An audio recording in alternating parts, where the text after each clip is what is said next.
Welcome back to This Week in Showdown. Riding solo tonight, just got me, no one else. But, thanks as always to Matt Gula and LB Showdown Bot at showdownbot.com, who brings you these hot cards every week. This is week 13. We got a bunch of hot players for the week. Actually, a couple new faces and some of the same old every week. So if you were drafting this week in Showdown set, you would see a lot of the similar players. But sometimes, every once in a blue moon, we got a hot one coming in. OZZY ALBUS coming in for 3 stolen bases this week with 3 homers. Now, a little skewed because we're a day late. We're the special edition of Tuesday edition because of the holiday and the observed holiday yesterday. So technically this is from last Tuesday to this Tuesday, and then next week will be from yesterday to next Monday. So it's going to be a little skewed for the next 2 weeks, but do the best we can here.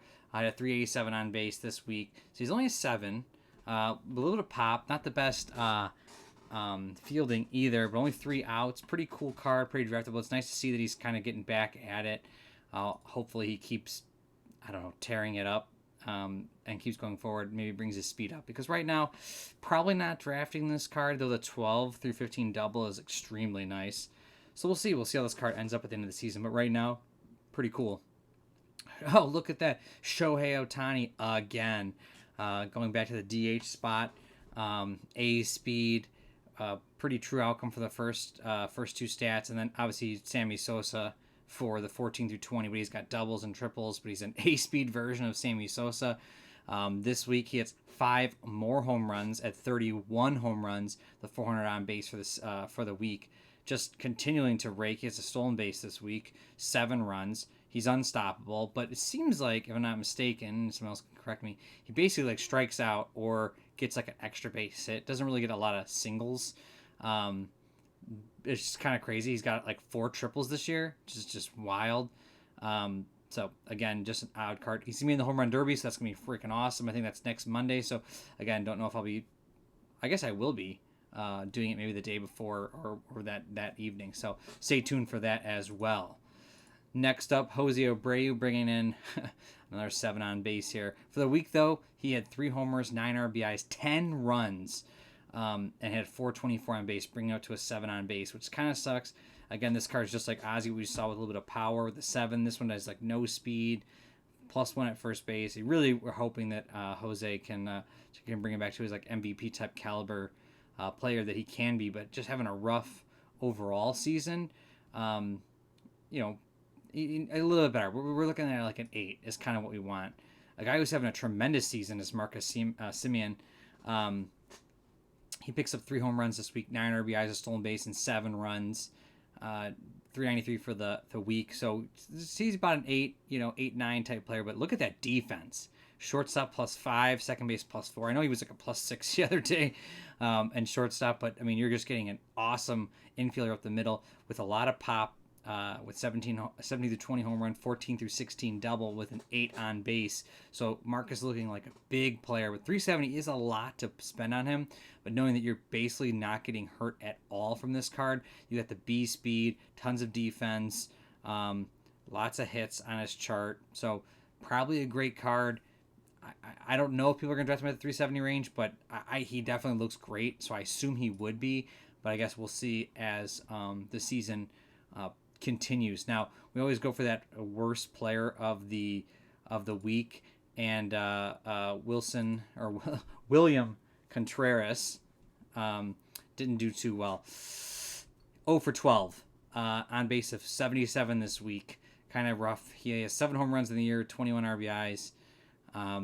Just kind of slipping away, and is a 6 +4 arms. This is your punt catcher with a lot of power, which is definitely a playable card, definitely a draftable card, being under 100 points. But just I wish he almost had less power, and then I could really just punt and catcher. So he had a really, really rough week, and he's had a rough month. So we'll see if he can turn it around. Obviously, we always hope that these players can.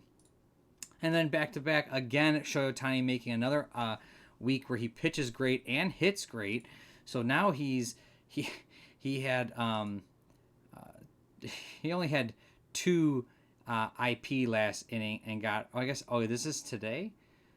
It's interesting. So his last 7 days he had, why is this showing up like that? Sorry, not showing the right pitching stats. My apologies. He's actually pitching right now tonight. So again, before that he was on fire. I don't know why it says he's the player of the, or as a great player of the week when he did terrible against the Yankees and got lit up for 7 earned runs. But before that, Unstoppable had a 1 earned run the other day against the Giants, and he has 1 earned run so far tonight against Boston. So I assume this is going to balloon up. Very odd that this thing came in as a great 7-day player. So I'm a little confused with how ESPN did that. But it's always cool to see him back up here. He's a great 4 control, IP5, 500-point player, 16 out. So this is kind of a great player that I like because of the 4 1 through 16 out. No doubles brings him up to that 500-point range. The 5 AP is a little rough, but we'll see how that, obviously turns out. That's probably what's going to be, and then hopefully you grab a bunch of relievers. Next up, we get, I'm going to butcher this name, but Raisel Iglesias. Look at this card. Just wild, weird, but ridiculous. So he's a 6 control, 1 through 16 out. No doubles, but then he slides in that home run. Feels a little expensive for 230, knowing that he has 5% to get up the home run. But he pitched 4.2 innings this week. He had 2 wins and 2 saves. Kind of a wild week, but again, that home run in his chart is kind of rough, but he had a great last week, only a 1.93 ERA. So hoping that continues, because that'd be kind of cool to see a better version of this card. Hopefully he can get that home run off of his chart, because that's a little rough, but it makes for an interesting draftable card, an interesting decisional card if that's the kind of card you're looking to get, because I feel like you're getting a steal at a 6 control, 1 through 16 out, tier 2 pitcher. So, tier 1 pitcher. Wily Peralta coming in next. He has 2 wins this week, 11 strikeouts in 12 innings, no earned runs. Bringing his ERA for the season down to a 2.14 with a whip of 0.86. So he's got the 5, 1 through 17 out tier 2 pitcher, but only the 4 IP. Doesn't go deep. Looks like a couple of these games, I don't know if he came in relief, but he's only like 2 innings or 1 inning. So it's a little interesting here, but man, that's a fun little card. If you got the bullpen stacked up, maybe this is a card for you. I don't know if I can go with a 4 IP pitcher. Maybe you can. Next up, we got a little 6 IP with Germain Marquez, and 1.2 ERA for the week, 0.53 WHIP for the week. He picks up 1 win in 15 innings, 16 Ks. This card's pretty powerhouse. So this is your standard tier 2 pitcher, a 6 with 1 through 15 out, with a 6 IP. 550 seems about right for this kind of card. I feel like he's very draftable. He's had a great few weeks. He had a rough outing in Cincinnati, but his past month, besides that 1 outing, has been 2 bad starts against Cincinnati. But really, hopefully this guy continues, because it's always good to see a couple of Colorado Rockies pitchers pitch well, because they don't do so well in Colorado. And last up, we always go for the worst of, and I'm always glad to have a Yankee up here because I hate the Yankees.